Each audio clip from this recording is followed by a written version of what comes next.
kita buka ya. Assalamualaikum warahmatullahi wabarakatuh. Waalaikumsalam warahmatullahi wabarakatuh. Syukron, terima kasih kepada Ustadz Tommy yang sudah meluangkan waktunya untuk kita diskusi hari ini, berbagi praktik baik tentang budaya positif yang nanti akan saya sampaikan. Monggo nanti ketika ada yang perlu didiskusikan bisa kita sharing-sharing mawon. Oke, nanti saya akan memaparkan materi, kemudian bisa saling menanggapi boleh atau bertanya juga boleh. Nanti langsung saja kita buka untuk diskusi hari ini dengan bacaan basmalah bersama-sama. Bismillahirrahmanirrahim.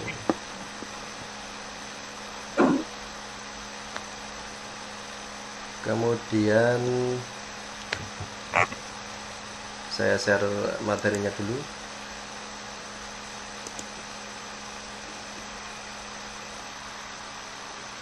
Sudah terlihat nggih? Bun. Siap. Oke, Ustaz Tommy semua, salam dan bahagia. Kita akan mulai materi kita hari ini tentang budaya positif. Ini pertanyaan pemantik yang di depan. Kita langsung ke sini. Pertanyaan pemantiknya adalah Ustadz Umi kira-kira setuju atau tidak setuju? Yang pertama, hukuman dapat mendisiplinkan anak. Kira-kira Ustadz Umi setuju apa mboten? Pendapatnya?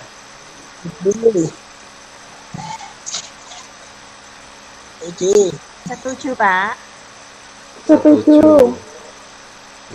Kalau yang kedua, memberikan hukuman dengan hal positif seperti membaca atau membersihkan halaman sekolah dapat meningkatkan disiplin anak. Kira-kira setuju atau tidak setuju? Setuju juga. Yang terakhir, memberi penghargaan dapat meningkatkan motivasi belajar anak. Setuju?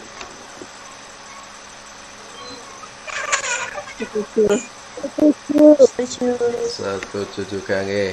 Berarti intinya dari hukuman, pemberian hukuman yang positif dan penghargaan dapat mendisiplinkan anak dan memotivasi anak. Ustadz Tommy setuju. Nah, kita lanjutkan dulu.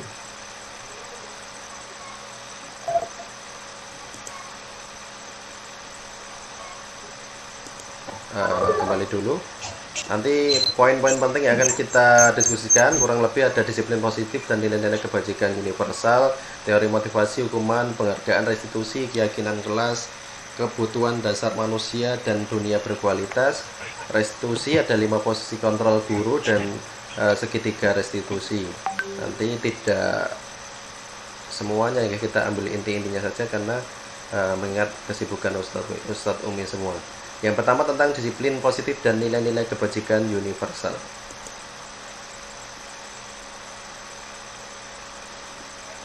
Nah, ini ada contoh cerita ya Ustadz Umi tentang kegiatan kepalan tangan.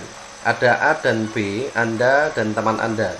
Sobeklah cari kertas kecil, tuliskan benda atau sesuatu yang sangat berharga untuk Anda.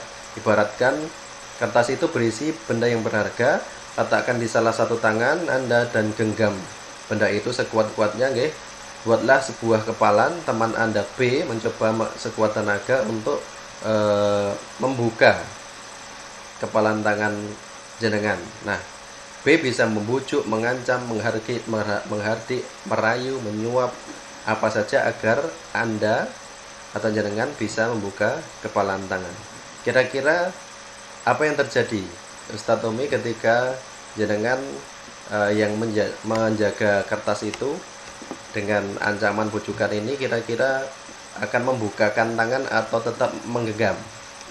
Intinya adalah yang berkuasa untuk membuka dan menutup atau tetap menggenggam adalah panjenengan sendiri. Jadi keputusan itu tetap ada di diri kita. Kontrol untuk membuka dan menutup walaupun sudah diancam, dibujuk, dirayu, disuap, tetap pada diri kita sendiri gitu deh. Selanjutnya, perubahan paradigma stimulus respon teori kontrol atau teori pilihan. Siapa sesungguhnya yang memiliki kontrol? stimulus respon itu misalnya kita mencoba mengubah orang agar berpandangan sama dengan kita. Sedangkan teori kontrol itu lebih kita berusaha memahami pandangan orang lain tentang dunia. Kemudian stimulus respon perilaku buruk dilihat sebagai suatu kesalahan, sedangkan kalau teori kontrol semua perilaku memiliki tujuan. Jadi dengan teori kontrol itu kita lebih menghargai setiap perilaku orang pasti memiliki tujuan. Kalau yang stimulus respon itu lebih ketika ada perilaku buruk langsung aja justifikasi bahwa itu adalah sebuah kesalahan atau pelanggaran. Kemudian orang lain bisa mengontrol saya, sedangkan kalau teori kontrol hanya Anda yang bisa mengontrol diri Anda. Ini seperti tadi cerita tentang kertas yang digenggam oleh tangan kita. Jadi siapa yang berhak membuka? Ya kita sendiri gitu nih. Kemudian yang terakhir model berpikir menang kalah. Kalau teori kontrol itu model berpikir menang-menang. Artinya tidak ada yang menang dan kalah, tapi semuanya menang. Tapi kalau stimulus respon itu ada yang menang, ada yang kalah. Kemudian ini gambaran tentang peta konsep disiplin positif dari teori kontrol atau teori pilihan yang dikemukakan oleh Dr. William Glasser. Itu dari nanti ada makna disiplin, teori motivasi, 5 posisi kontrol, dan 5 kebutuhan dasar manusia yang akan kita bahas setelah ini nanti sampai pada segitiga restitusi dan keyakinan kelas. Nah, kita masuk ke apakah makna disiplin. Kalau di sini disiplin berasal dari bahasa Latin disciplina yang artinya belajar. Makna asal dari kata itu berkonotasi dengan disiplin dari murid-murid atau Socrates dan Plato. Dari murid-murid Socrates dan Plato.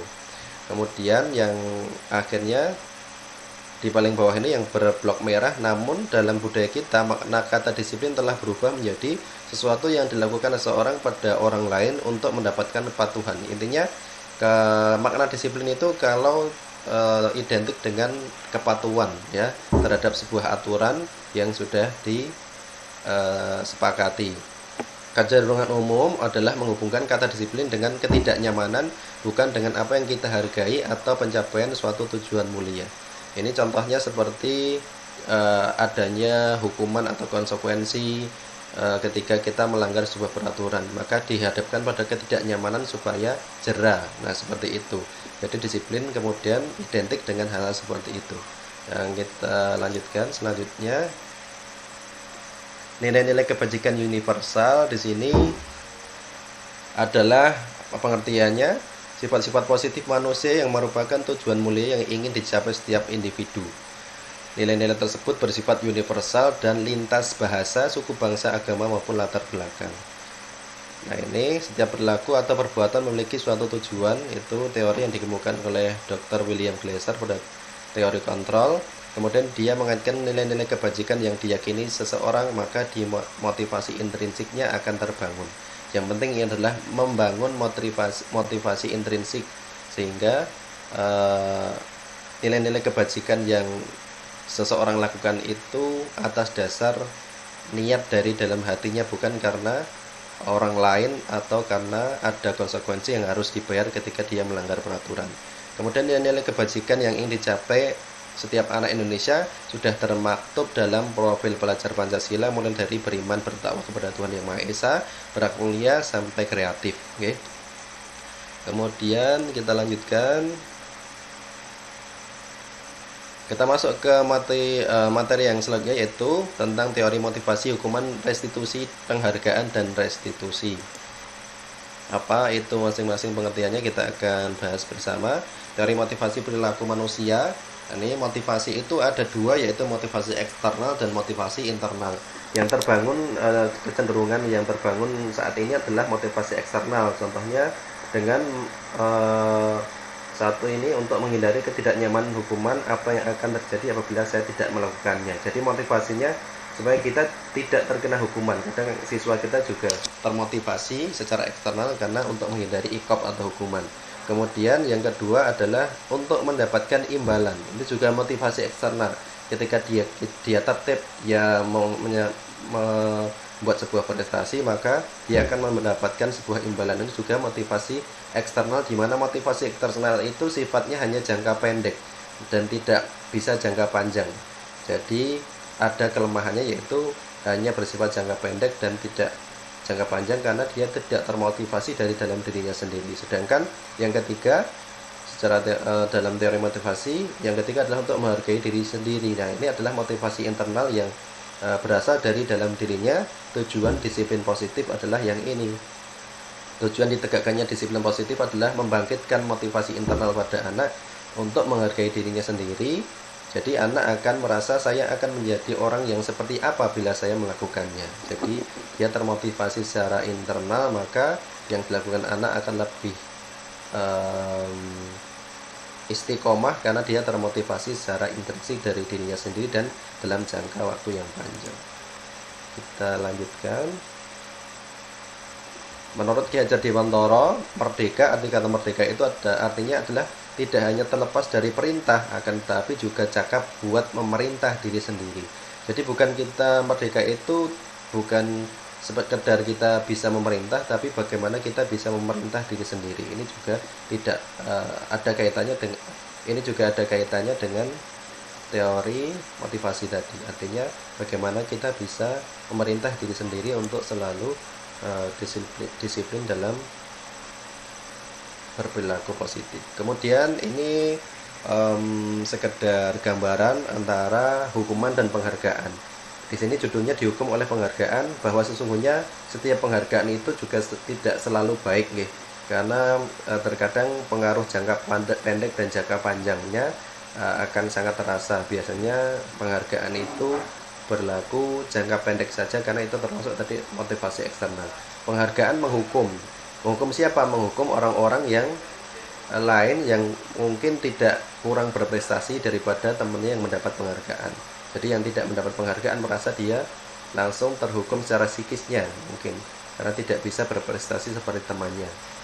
Penghargaan mengurangi ketepatan sampai nanti penghargaan merusak hubungan, karena mungkin nanti timbul kesenjangan sosial tidak hanya dalam siswa tapi dalam lingkungan rekan kerja kita sesama guru. Mungkin ini penghargaan merusak hubungan, artinya menimbulkan kesenjangan antara satu dan lainnya. Kemudian penghargaan menurunkan kualitas. Kualitas siapa? Kualitas orang-orang yang tidak mendapat penghargaan, maka dia akan tidak termotivasi dan semakin kelopro gitu nih. Penghargaan mematikan kreativitas, yang sama mematikan kreativitas mereka yang merasa tidak kreatif. Kemudian penghargaan mengurangi motivasi intrinsik. Betul, karena jadi mereka tergerak karena ingin mendapatkan penghargaan, bukan karena ingin mengembangkan potensi dalam dirinya, tapi mungkin lebih pada supaya mendapat penghargaan. Okay? Jadi termasuk motivasi ekstrinsik dari luar tadi. Kemudian bentuk program kebajikan apresiasi ini kita lewati saja. Beri pengakuan secara khusus ini, beri pengakuan secara pribadi, beri pengakuan kepada semua murid bergantian, pengakuan secara konsisten dan proses. Fokus pada proses, bukan pada hasil. Contohnya ada di slide selanjutnya. Di sini contohnya pengakuan apresiasi kebajikan. Ini contohnya, kemarin saya perhatikan rasa empatimu besar sekali pada saat menolong murid baru di kelas kita. Pembukanya katanya adalah, kemarin saya perhatikan, saya menghargai, terima kasih untuk, ini pembuka untuk kata-kata kalimat apresiasi. Nilai kebajikan yang ada, rasa empatimu besar sekali, kepedulianmu, rasa tanggung jawabmu. Kemudian bisa juga dengan kalimat-kalimat yang lain dikaitkan dengan situasi yang terjadi di saat itu, okay? Kemudian ini Ustadz Umi yang ada di sini bisa coba untuk menjawab, okay? Barang satu atau dua. Apakah hukuman atau konsekuensi? Mencatat 100 kali di dalam buku kalimat saya tidak akan terlambat lagi karena terlambat sekolah, itu termasuk hukuman atau konsekuensi? Kira-kira Ustaz Umi yang mungkin sudah bisa menerka apakah hukuman atau konsekuensi. Monggo. Ada yang bisa jawab? Hukuman tadi. Hukuman. Oke, Umi Nita. Tepat sekali ya, bahwa mencatat 100 kali itu merupakan hukuman. Saya lompat langsung saja ke yang membersihkan tumpahan air di meja tulis karena tersenggol pada saat belajar, itu hukuman atau konsekuensi? Monggo yang jawab selanjutnya. Konsekuensi. Oke, coba kita akan lihat reviewnya tentang hukuman dan konsekuensi. Jadi nanti Ustadz Umi juga bisa membedakan mana hukuman, mana konsekuensi gitu. Oke. Nah, ini adalah jawabannya. Tadi tepat bahwa mencatat 100 kali di dalam buku kalimat saya tidak akan terlambat lagi karena terlambat sekolah itu adalah hukuman, dan membersihkan tumpahan air di meja tulis karena tersenggol pada saat belajar adalah konsekuensi. Lalu apakah bedanya hukuman dan konsekuensi? Nanti kita akan bahas di slide selanjutnya. Sampai sini paham nggih Ustadz Umi nggih?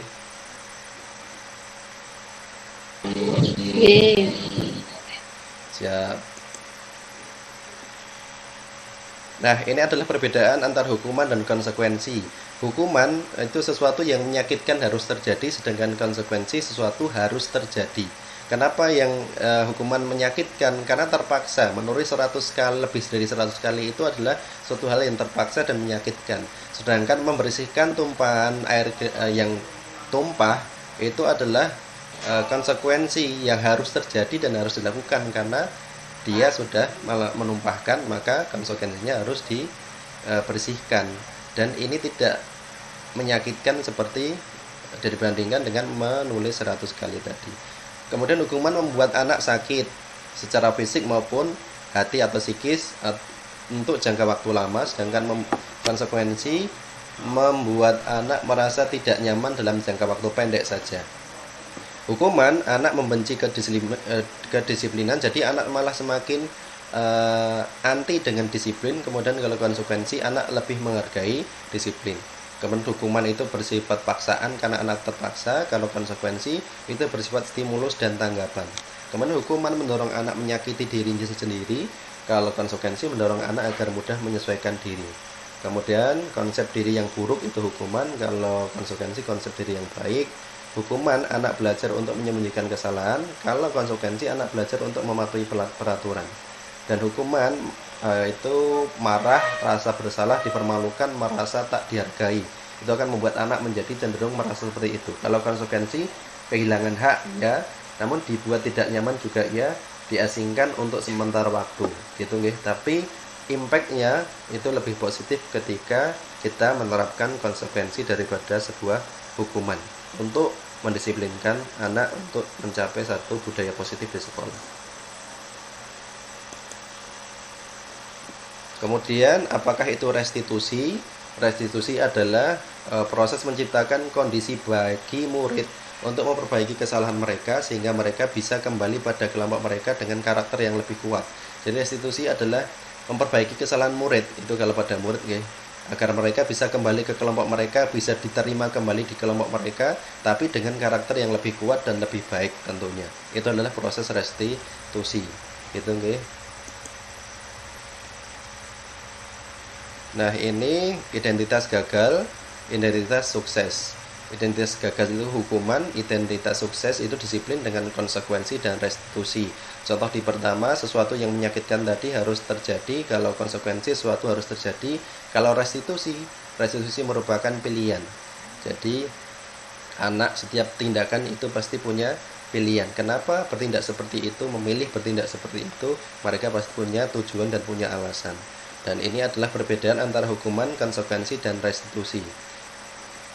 Di sini, di paling terakhir ada nilai untuk hukuman itu bernilai negatif sepenuhnya, karena tadi bersifat anak memaksa, kemudian menyakiti anak. Jadi anak jadi antipati terhadap disiplin, sementara konsekuensi netral, di tengah-tengah, tidak negatif dan juga tidak positif. Kalau yang restitusi itu paling positif, karena di sini apa yang terjadi di restitusi menguatkan untuk murid anak dalam jangka waktu panjang, kemudian korban mendapatkan ganti, misalkan anak berantem dengan temannya, kancing bajunya lepas, maka kita mendorong anak, memotivasi anak untuk mengetahui kesalahannya dan berusaha untuk memotivasi anak untuk bertanggung jawab mengganti kancing baju temannya yang sudah dirusakkan. Kemudian anak mendapatkan penguatan. Masalah terpecahkan, murid belajar bertanggung jawab untuk perilakunya, fokus pada pemecahan masalah dalam jangka waktu panjang. Kemudian terakhir, murid menghormati dirinya dan orang lain. Yang penting menghormati dirinya dan orang lain tadi. Kemudian ciri-ciri restitusi ini ada bukan untuk menebus kesalahan namun untuk belajar dari kesalahan. Restitusi itu bukan untuk menebus kesalahan seperti hukuman, tapi untuk belajar dari kesalahan. Kemudian memperbaiki hubungan antara siapa? Antara pelaku dan korban. Kemudian tawaran bukan paksaan. Jadi restitusi itu menawarkan solusi bukan memaksakan sebuah konsekuensi atau hukuman tadi. Kemudian restitusi menuntut untuk melihat ke dalam diri. Jadi introspeksi diri. Jadi maka akan tumbuh motivasi intrinsik dari dalam diri anak untuk memperbaiki kesalahannya. Kemudian restitusi mencari kebutuhan dasar yang mendasari tindakan. Restitusi diri adalah cara yang paling baik. Restitusi fokus pada karakter bukan tindakan. Restitusi fokus pada solusi, dan restitusi mengembalikan murid yang berbuat salah pada kelompoknya tadi. Mengembalikan dia pada kelompoknya dengan karakter yang lebih kuat. Kemudian yang ketiga materi adalah keyakinan kelas. Apakah itu keyakinan kelas? Nanti kita akan belajar bersama. Mengapa tidak peraturan saja, mengapa harus keyakinan kelas? Itu nih, kadang ada yang bertanya, kok keyakinan kelas bukan peraturan, kan yang sudah berjalan peraturan. Nah, mengapa kita memiliki peraturan harus mengenakan helm bila mengendarai kendaraan roda 2?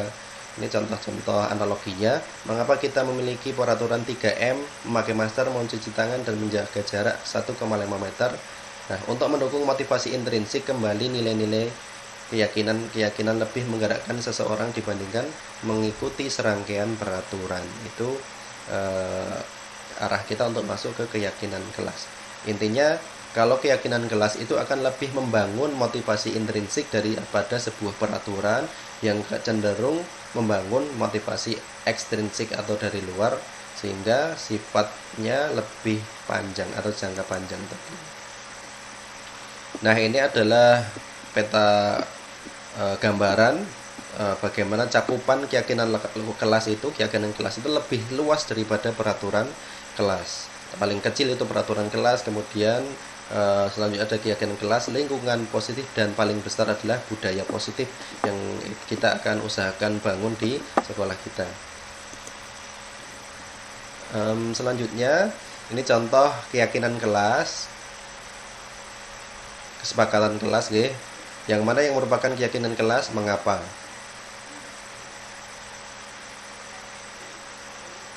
Ini kesepakatan kelas: datang tepat waktu, mengucapkan salam, menjaga kebersihan sekolah, berdoa sebelum dan sesudah kegiatan, aktif dalam pembelajaran. Sedangkan yang kesepakatan kelas yang samping, kami guru dan murid yang saling menyayangi, kami murid yang semangat belajar, kami murid yang peduli dengan teman-teman. Kira-kira Ustadz Umi pilih yang kanan atau yang kiri? Manakah yang keyakinan kelas menurut Ustadz Umi yang mengikuti materi ini? Yang kanan atau yang kiri? Yang kanan.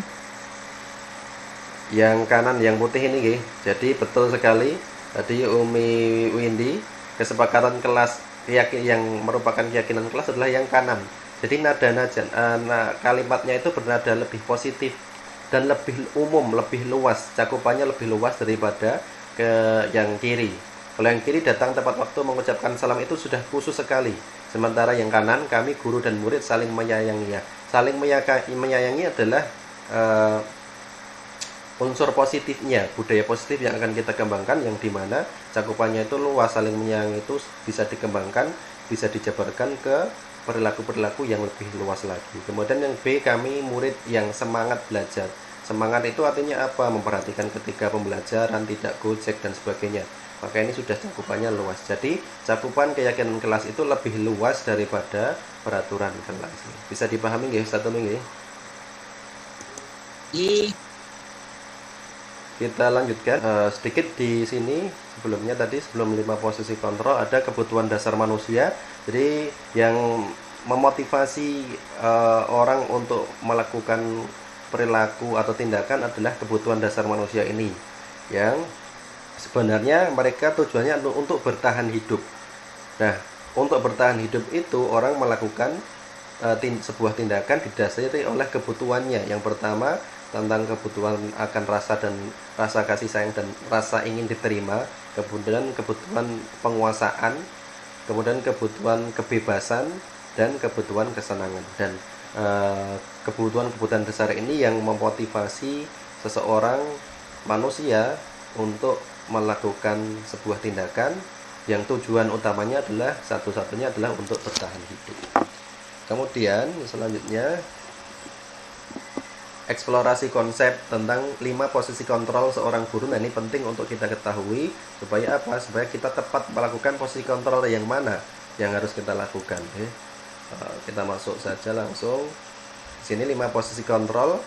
Ada ini yang blok merah nih ya. 1. Posisi kontrol sebagai penghukum, kemudian pembuat orang merasa bersalah, teman, pemantau, dan manajer. Nah, setelah belajar ini nanti Ustadz Umi bisa menilai diri sendiri. Selama ini saya itu melakukan posisi kontrol yang mana? Apakah penghukum, pembuat orang merasa bersalah, teman, pemantau, atau manajer? Oke. Nah, apa posisi kontrol sebagai penghukum itu? Nah, ini ciri-cirinya seorang guru yang menjalani posisi kontrol sebagai penghukum adalah dia cenderung menghardik, menunjuk-nunjuk, menyakiti, dan menyindir. Kemudian kalau kamu tidak melakukan, ini contoh kalimatnya, kalau kamu tidak melakukannya, awas ya, rasakan, atau ada ancaman. Kemudian hasilnya apa? Siswa bukannya nurut tapi memberontak biasanya, malah semakin nggoda gurune gitu kalau bahasa Jawa. Kemudian murid meletakkan guru di luar dunia berkualitas, di luar prioritasnya, malah nggak gagas sama sekali lama-lama. Terus murid berkata, biarkan saja, nanti juga marah-marah lagi. Jadi saking kebalnya, jadi murid itu malah cuek kalau dengan guru yang menjalani posisi kontrol sebagai penghukum. Kemudian malah mengulangi kesalahan dan mengulangi lagi. Jadi itu. Kemudian yang posisi kontrol sebagai penghukum, yang membuat rasa bersalah, guru berbuat apa? Berceramah dan mengatakan seharusnya kamu begini. Ibu atau ustadz atau umi kecewa kalau kamu begini. Kemudian guru berkata, apa yang dikatakan seorang guru yang membuat rasa murid bersalah, kamu seharusnya kamu sudah tahu, ibu atau umi lelah sekali mengatakannya, atau sudah diulang-ulang kamu mengulanginya terus, ibu umi stres dan sebagainya. Menyembunyikan, menyangkal, berbohong, itu hasilnya. Jadi anak itu malah cenderung menyembunyikan kesalahannya. Murid meletakkan guru di dunia berkualitas, memaafkan saya. Murid berkata, maafkan saya. Kemudian merasa rendah diri. Ini efeknya murid merasa rendah diri. Ini biasanya guru sukanya, kalau yang ini suka menyindir. Pembuat rasa bersalah itu gurunya suka menyindir. Okay? Dan ini efeknya justru malah lebih buruk dari seorang penghukum, karena murid akan merasa rendah diri, minder, dan itu lebih berbahaya. Kemudian sebagai teman, guru berbuat apa? Membuatkan alasan-alasan untuk muridnya. Contohnya, ayolah lakukan demi ibu, atau ayolah lakukan demi ustadz. Masa kamu tidak mau? Ingat tidak ibu pernah bantu, dan sebagainya. Kemudian hasilnya murid menjadi ketergantungan terhadap guru. Kemudian kualitas dengan dunia berkualitasnya, murid meletakkan guru sebagai orang yang sangat penting di dunia berkualitasnya. Kemudian saya pikir bapak, ini perkataan muridnya, akhirnya berkata, saya pikir Ustadz Umi adalah teman saya. Ternyata begitu. Kemudian dampaknya adalah lemah, tidak mandiri, dan bergantung. Ini kalau posisi kontrol sebagai seorang teman. Muridnya akan condong lemah, tidak mandiri, tergantung, kurang menghargai guru karena terlalu menganggap guru itu sebagai teman. Jadi guru kurang dihargai di sini. Kemudian kalau sebagai pemantau, apa yang dibuat guru? Menghitung dan mengukur. Bagaimana caranya? Contohnya, kata-katanya adalah apa peraturannya, apa konsekuensinya, apa keyakinan kelasnya. Kemudian hasil Hasilnya apa? Murid menyesuaikan diri bila diawasi saja. Kalau guru sebagai pemantau. Jika guru tidak ada, maka murid cenderung akan kembali ke perilakunya yang lama. Kemudian kaitan dengan dunia berkualitas, murid meletakkan guru, peraturan dan hukum di dunia berkualitas. Murid berkata, berapa banyak bintang yang saya harus peroleh, berapa halaman yang harus saya tulis. Itu nggih. Jadi itu contohnya ini guru-guru yang membuat reward, ada bintang, kemudian ada konsekuensi ketika tidak melaksanakan tugas, berapa yang harus ditulis dan sebagainya. Kemudian dampak pada murid adalah menitik beratkan pada sanksi atau hadiah untuk dirinya. Nah, di posisi kontrol guru sebagai pemantau ini, contoh yang real adalah ini pemberian reward bintang, kemudian reward apapun, kemudian ada konsekuensi ketika melakukan kesalahan dan sebagainya. Nah, yang terakhir adalah posisi kontrol sebagai manajer. Ini yang paling bagus. Apa yang di guru buat itu mengajukan pertanyaan-pertanyaan. Kemudian guru berkata apa yang kita yakini, itu keyakinan kelas yang sudah disepakati tadi, diingatkan kembali, apa yang bisa kau kerjakan untuk memperbaiki masalah ini. Kemudian hasilnya menguatkan pribadi murid, kemudian murid meletakkan dirinya sebagai individu yang positif dalam dunia berkualitas. Berarti bukan gurunya yang diletakkan, tapi memprioritaskan dirinya sendiri. Kemudian bagaimana caranya saya bisa memperbaiki keadaan ini, akhirnya yang murid berkata. Kemudian dampak akhirnya adalah murid mampu mengevaluasi diri, bagaimana cara memperbaiki diri. Nah, yang diharapkan adalah Ustadz Umi bisa mencapai pada posisi kontrol yang kelima ini, yaitu sebagai manajer. Okay. Yang paling tidak diharapkan adalah sebagai penghukum ini. Tapi dalam pelaksanaannya kita sesuaikan dengan subjek atau murid yang kita hadapi juga terkadang. Sampai di sini bisa dipahami Ustadz Umi? Bisa, Tat. Kalau yang sudah longgar bisa on cam juga nggak apa-apa. Ini tugas kita membuat rasa bersalah. Ya, saya kecewa sekali dengan kamu, ini pernyataan gurunya.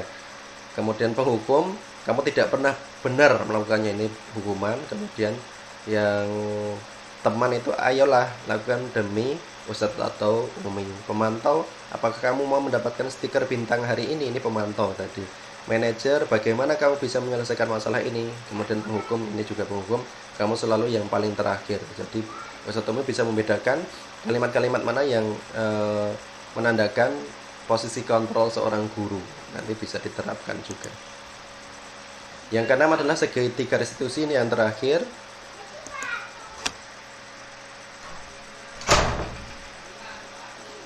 Segitiga restitusi, ada 3 langkah yang harus kita lakukan untuk mengembalikan anak restitusi tadi ya.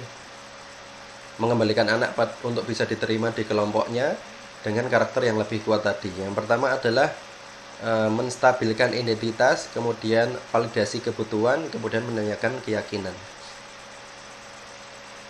Segitiga restitusinya. Bagaimana prakteknya nanti dijelaskan di sini. Menstabilkan identitas.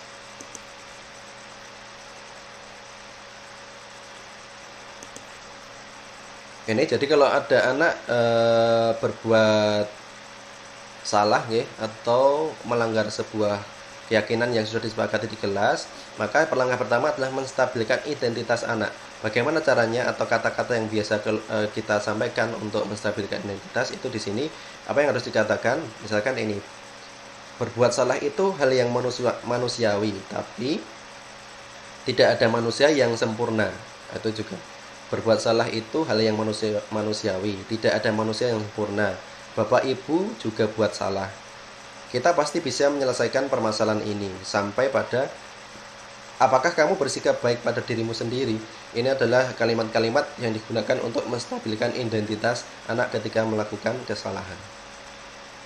Misalkan anak berantem dengan temannya di kelas, maka apa yang harus kita tanyakan?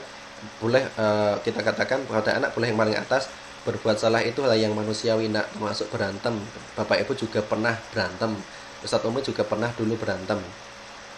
Kita pasti bisa menyelesaikan permasalahan ini dan sebagainya.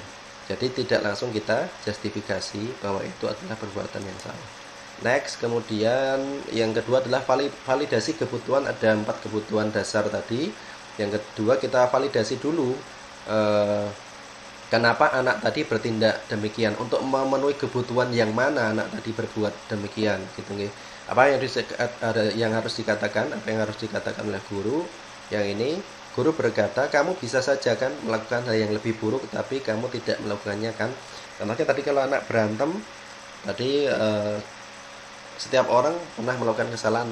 Ustadz Umi juga pernah, termasuk berantem. Dan bahkan kamu bisa melakukan yang lebih buruk dari ini. Tidak hanya melepaskan kancing, kamu bisa memukul kepala sampai berdarah dan sebagainya.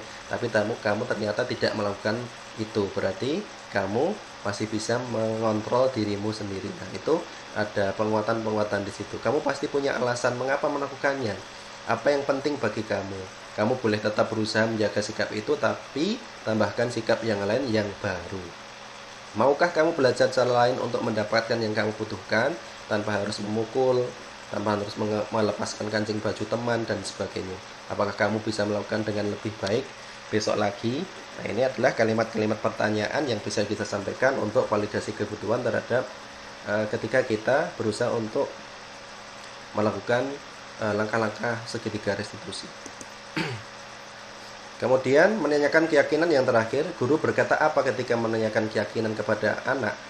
Nah, ini contohnya, apa nilai yang kita percaya di kelas. Ini terkait dengan keyakinan kelas yang sudah kita susun di kelas, ya. Nilai-nilai universal apa yang telah kita sepakati. Kelas yang ideal itu seperti apa sih, Nak? Kamu ingin jadi anak seperti apa? Apa yang kamu rasakan ketika melakukan itu? Kamu menjadi orang yang seperti apa dan sebagainya. Nah, ini kita kembalikan ke hal-hal positif, budaya positif, termasuk keyakinan kelas yang sudah disepakati bersama di kelas. Jadi anak diingatkan lagi, apa yang keyakinan kelas yang mana yang kamu selanggar, atau sudah sesuaikah dengan keyakinan kelas yang ini dan sebagainya.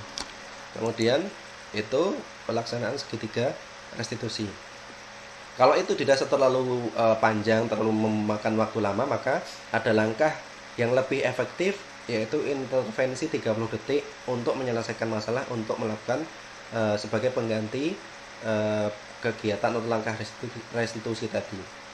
Ini adalah pertanyaan-pertanyaan yang bisa kita lakukan dalam langkah mengembalikan anak di kelompoknya dengan karakter yang lebih kuat tadi, dengan intervensi 30 detik. Apakah kamu ingin berbuat lebih baik? Apakah saat ini kamu sedang menjadi orang yang sedang kamu inginkan dan sebagainya? Apakah yang kamu lakukan saat ini sudah sesuai?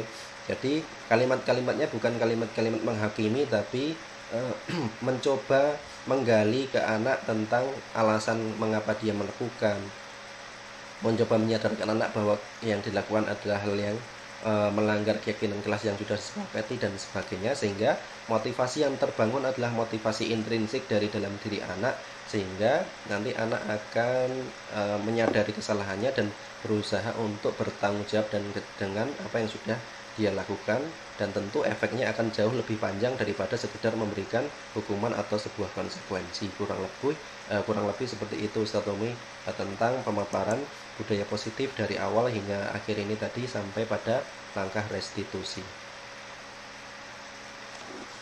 Kira-kira sampai sini ada yang ditanyakan Ustadz Umi? Nanti akan saya putarkan sedikit tentang pembentukan keyakinan kelas yang sudah saya lakukan di kelas 6P ini. Nah, ini sedikit pertanyaan Ustadz Umi, moga nanti bisa ditanggapi untuk refleksi saja. Kira-kira hal yang baru apa yang mengubah paradigma Ustadz Umi atau yang Ustadz Umi dapatkan setelah belajar ini tadi? Kira-kira ada yang mewakili, mungkin satu orang yang didapatkan setelah mempelajari tentang materi budaya positif? Monggo.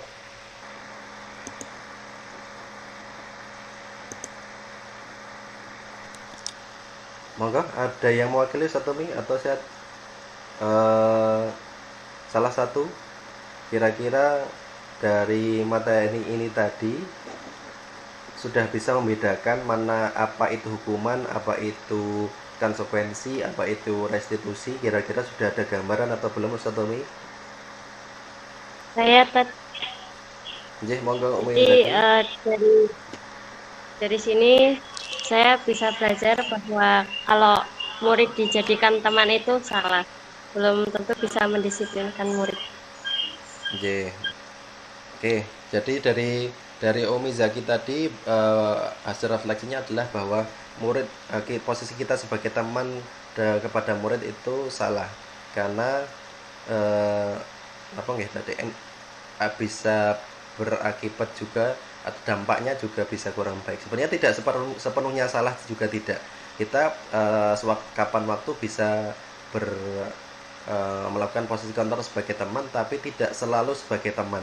Karena kalau kita memerankan posisi kontrol itu selalu sebagai teman, nanti jatuhnya anak itu tadi akhirnya kurang menghargai terus sama guru saenake dhewe dan sebagainya. Itu nggih. Jadi kadang nggih kita sebagai penghukum pun apakah boleh? Boleh. Sewaktu-waktu kita sesuaikan dengan kasus yang terjadi atau dengan kondisi anak. Cuman sebisa mungkin posisi kontrol sebagai penghukum dan sebagai pembuat rasa bersalah itu dihindari.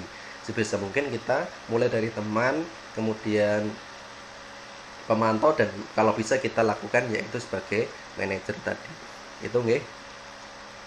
Sudah jelas Ustaz Tommy semua? Sampun Ustaz. Ji, siap. Sekarang kita saya coba tayangkan kegiatan pembentukan keyakinan kelas di kelas 6B.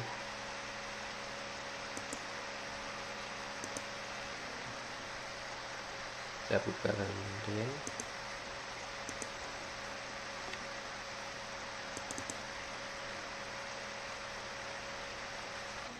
Baik Ustaz Tommy, kita akan menyaksikan keyakinan kelas yang sudah saya buat bersama anak-anak di kelas. Moga silahkan dibersani.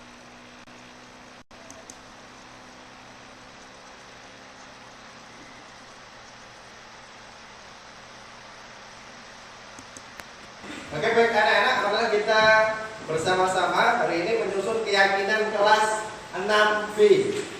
Tadi apa itu keyakinan kelas sudah saya sampaikan, sudah saya berikan contohnya. Supaya apa? Supaya ke depan kelas kita lebih kondusif dalam berperilaku dan bertindak. Jadi tidak seenaknya, tapi tetap keyakinan kelas nanti dibahas bersama, disepakati bersama, dan dijalankan bersama-sama. Paham tuh? Oke. Dari contoh-contoh yang sudah Ustaz sampaikan tadi, kira-kira ada yang mau mengusulkan apa? Keyakinan kelas nomor 1 yang kita sepakati. Mas David mengusulkan tidak boleh mengejek nama orang tua. Berarti garis besarnya keyakinan kelas yang harus kita yakini adalah kita harus menghargai dan menghormati orang tua. Nanti isinya adalah apa? Gak boleh ngejek atau manggil nama orang tua. 1 berarti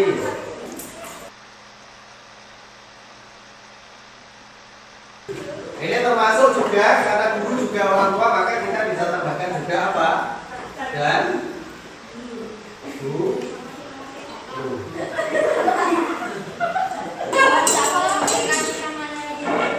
Mas Iqbal mengusulkan keyakinan kelas yang harus kita yakini adalah tidak boleh bertengkar. Bertengkar itu dengan siapa? Dengan teman, dengan adik kelas juga enggak? Ya. Berarti intinya adalah apa? Menghargai siapa?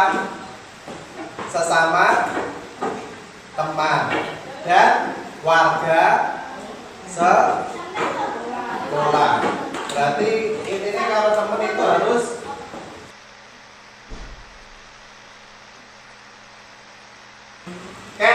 ini keyakinan kelas yang sudah kita sepakati hari ini. Ada 7 poin yang ini tentang menghormati, menghargai orang tua, guru, kemudian sama teman, kerjasama menjaga kebersihan, kemudian dalam tugas berbuat sopan di kelas, kemudian menjaga kerapian badan dan hubungannya dengan disiplin itu. Kira-kira semuanya sepakat tidak?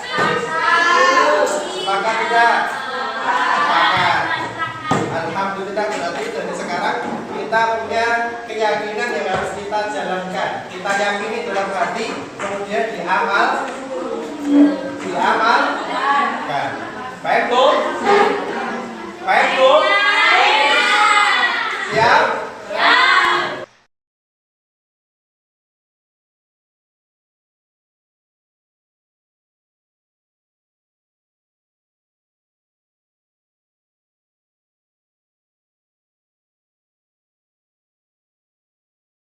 Assalamualaikum warahmatullahi wabarakatuh. Saya Nita Arofah, guru kelas 1, mengucapkan Barakallahu fikum kepada Ustadz Kris atas ilmu yang sudah dibagikan kepada kami. Insya Allah, setelah kami mendapatkan pencerahan mengenai konsep budaya positif, kami lebih memahami tentang bagaimana cara untuk menyadarkan anak akan kesalahannya dan mendorong anak agar lebih bisa bertanggung jawab dengan langkah restitusi. Sukses selalu Ustadz Kris. Wassalamualaikum warahmatullahi wabarakatuh. Assalamualaikum warahmatullahi wabarakatuh. Saya Oki Wijayanto Rukmana, guru PJOK di SDIT Ibnu Sina, mengucapkan jazakumullah khairan kasiran kepada Ustadz Kris yang telah membagikan ilmu yang sangat bermanfaat. Insya Allah saya menjadi lebih paham perbedaan antara hukuman, konsekuensi, dan restitusi, dan semoga ilmu ini ke depan bisa bermanfaat dalam mendampingi anak-anak di sekolah. Matur nuwun. Assalamualaikum warahmatullahi wabarakatuh. Assalamualaikum warahmatullahi wabarakatuh. Saya Burhanuddin Abdullah, kelas 6B, ingin menyampaikan terima kasih kepada Ustadz Kris yang telah bersama membentukkan keyakinan kelas. Setelah terbentuknya keyakinan kelas yang disepakati bersama-sama dengan Ustadz Kris, kelas semakin kondusif dan kami menjadi lebih bertanggung jawab dan menghargai sesama teman. Terima kasih.